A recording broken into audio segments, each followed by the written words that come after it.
नमस्कार नमस्कार नमस्कार। स्वागत है आप सभी का प्रिय मित्रों। आशा करता हूँ आप सभी लोग मस्त है, स्वस्थ है। निजी व्यस्तता के कारण काफ़ी समय के बाद मिल रहे हैं और काफ़ी समय के बाद मैं ये वीडियो अपलोड कर रहा हूँ। तो प्रिय मित्रों, अपना सिलसिला कारवां ऐसे ही जारी रखते हुए आज हम बात करते हैं भारतीय संविधान के भाग 3 की।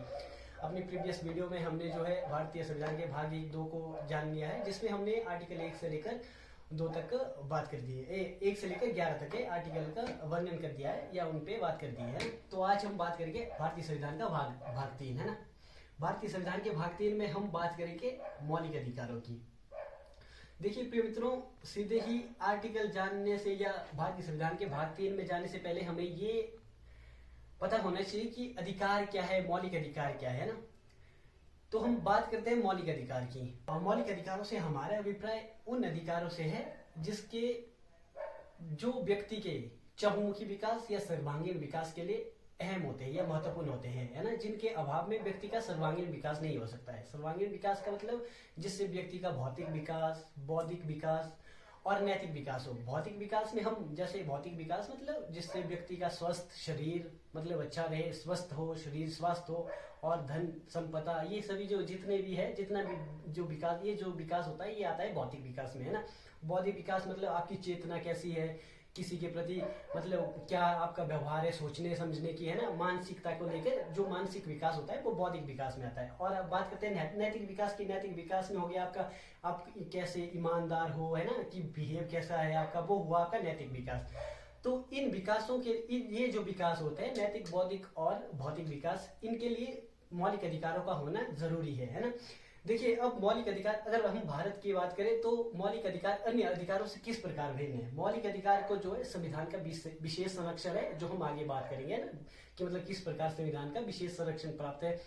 और अब मौलिक अधिकारों को जानने के साथ साथ हमें अन्य अधिकारों को भी जानना चाहिए, ठीक है। अगर बात करें हम भारत में, मतलब भारत में कौन कौन से मौलिक अधिकारों के अतिरिक्त कौन कौन से अधिकार है।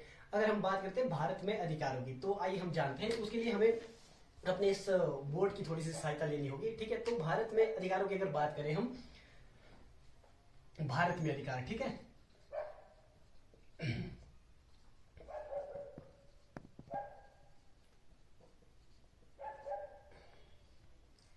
ठीक है, इसमें हम लेंगे 4 प्रकार के अधिकारों को, ठीक है। पहला अधिकार तो हम मौलिक अधिकारों को ही लेंगे, ठीक है। मौलिक अधिकार, ओके, शॉर्ट फॉर्म है ना, मतलब लिखने के लिए स्पेस ज्यादा नहीं है ना। मौलिक अधिकार। दूसरा लेंगे हम संवैधानिक अधिकार, है ना, ठीक है।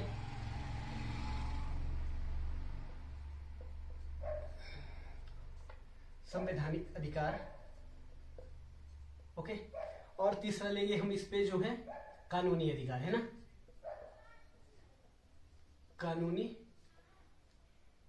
कानूनी या विधिक अधिकार, है ना, ठीक है। विधिक ऐसे लिखते हैं ना, विधिक अधिकार, ओके। और लास्ट में लेंगे हम मानव अधिकार को, ठीक है। तो ये जो है अधिकारों का वर्गीकरण हम करते हैं, जैसे है ना भारतीय संविधान में जो है, मतलब भारतीय संविधान में जो भारत में लोगों को अधिकार प्राप्त है वो इस प्रकार से। मौलिक अधिकार वे अधिकार जो भारतीय संविधान के भाग 3 में, ठीक है, ओके, जो भारतीय संविधान के भाग 3 आर्टिकल कितने, आर्टिकल 12 से लेकर 35 तक, जो आर्टिकल 12 से लेकर, है ना, ठीक है, अनुच्छेद 12 से लेकर 35 तक, है ना, इनको कहते हैं मौलिक अधिकार, है ना। ये है आर्टिकल आपके ना, अनुच्छेद, ओके। जो मौलिक अधिकार वे अधिकार जो भारतीय संविधान के भाग 3 और आर्टिकल 12 से लेकर 35 तक में, वो हुए हमारे मौलिक अधिकार, ठीक है।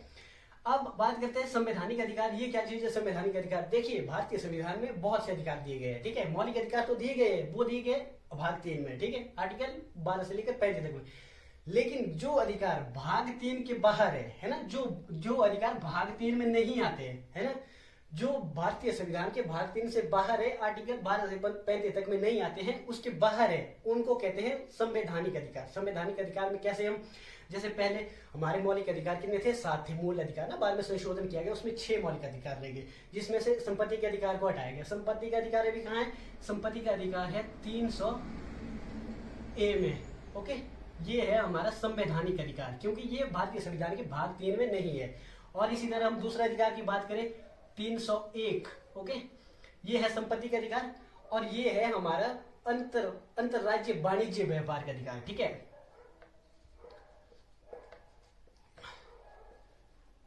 अंतरराज्यीय वाणिज्य व्यापार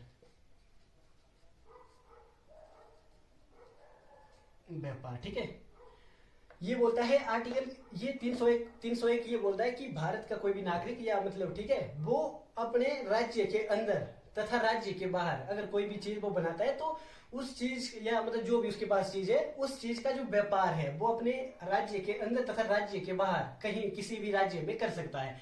ये है ये जो अधिकार मिलता है ये हमें मिलता है 301 से। तो ये है संवैधानिक अधिकार। संवैधानिक अधिकार वे अधिकार हुए जो हमारे मौलिक अधिकारों से बाहर है। मौलिक अधिकार के बाहर मतलब भारतीय संविधान के भाग 3 से बाहर जितने भी अधिकार हमारे संविधान में दिए गए वो हुए संवैधानिक अधिकार।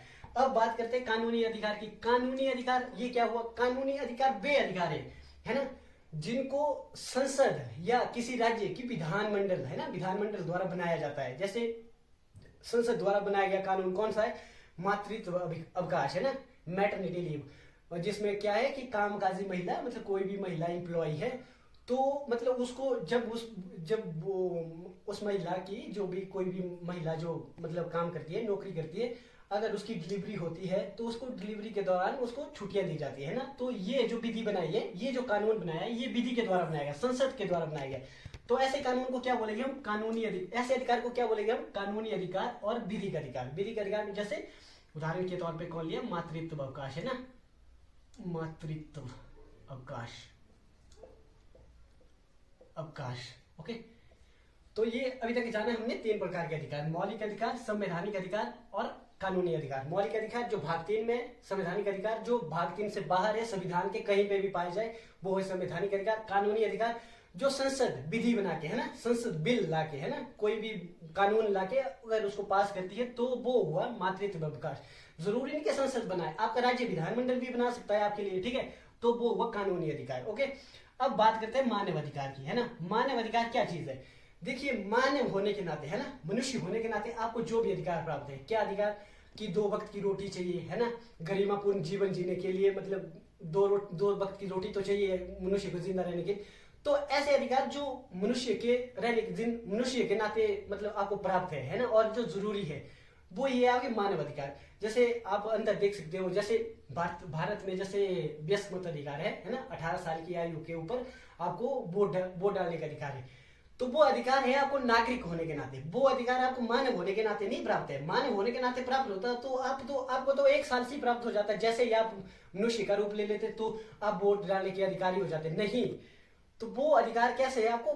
वो मतलब देखिए, जैसे अगर कोई बाहर का व्यक्ति भी भारत में आता है तो वो वोट नहीं कर सकता, क्योंकि वो भारत का नागरिक नहीं है ना। वो अधिकार जो वोट डालने का अधिकार वो आपको नागरिक होने के नाते प्राप्त हुआ है, ना कि मानव होने के नाते है ना। तो वो नागरिक अधिकार है, और मानव होने के नाते मतलब लाइक जो मनुष्य को है ना 2 वक्त की रोटी गरिमापूर्ण जीवन जीने के लिए जरूरी है ना, मनुष्य होने के नाते वो हुआ मानव अधिकार। देखिए मानव अधिकार और इन बाकी अधिकारों में क्या फर्क है? इसमें अवस्था का फर्क है। अवस्था मतलब लागू होने का। मानव अधिकार ही, ठीक है, मानव अधिकार ही वे अधिकार है जो आगे अगर मानव अधिकारों पे ही सरकार है ना, संसद कानून बनाती है या मानव अधिकारों को ही हम संविधान में जगह देते हैं तो वे अधिकार ही, मानव अधिकार ही आगे जाकर आपके या तो मौलिक अधिकार बनते हैं या तो संवैधानिक अधिकार बनते हैं या बनते हैं आपके कानूनी अधिकार, ठीक है। तो इतनी सी बात समझ आ गई। पहले हमने जाना मौलिक अधिकार जो भारतीय संविधान के भाग 3 में है, संवैधानिक अधिकार जो भारतीय संविधान के भाग 3 के बाद जितने भी अधिकार है वो संवैधानिक अधिकार है। विधिक या कानूनी अधिकार जो संसद कानून बनाती है ओके। मानव अधिकार जो मनुष्य होने के नाते है ना जरूरी है, वो मानव अधिकार है। अब जो हमारा आज का विषय है वो है मानव अधिकार मौलिक अधिकार, ठीक है। अब बात करते हैं मौलिक अधिकार की, ठीक है। तो प्रिय मित्रों मौलिक अधिकार है ना, ठीक है, फंडामेंटल राइट अधिकार। पहले करते कि इसकी जो भारतीय संविधान में जो ये ऐड की गई कहां से ली गई है ना, ये किस संविधान से प्रेरणा लेके भारत में भी जो है मौलिक अधिकारों का प्रावधान किया गया। तो ये किया गया है अमेरिका के संविधान से है ना, अमेरिका के संविधान से लिया गया है अमेरिका के संविधान से लिए गए हैं, ठीक है, ओके। और दूसरा ये कहां पे है, मौलिक अधिकार भारतीय संविधान के भाग 3 है ना, भाग 3 में, ओके, वर्णित है। आर्टिकल 12 से लेकर 35 तक, ओके, ये है, ओके। अब बात करते हैं कि भारतीय संविधान में कितने मौलिक अधिकार है, ठीक है। देखिए प्रारंभ में भारतीय संविधान में जो है 7 प्रकार के मौलिक अधिकार थे, ठीक है। प्रारंभ में मतलब मूल संविधान में, जिस टाइम संविधान निर्माताओं ने बनाया था उस टाइम जो है भारतीय संविधान में 7 प्रकार के मौलिक अधिकार थे। लेकिन वर्तमान समय में 6 मौलिक अधिकार है। वो 6 मौलिक अधिकार कौन कौन से हैं? पहला हम बात करते हैं समानता का अधिकार, ओके। समानता, स्वतंत्रता, शोषण के विरुद्ध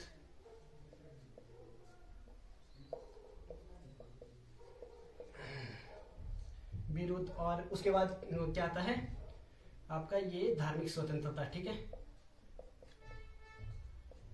धार्मिक स्वतंत्रता, शैक्षिक व सांस्कृतिक अधिकार, है ना, सांस्कृतिक अधिकार। और छठवा जो है, छठवा अधिकार कौन सा है, सॉरी गाइस, स्वतंत्रता, संवैधानिक उपचारों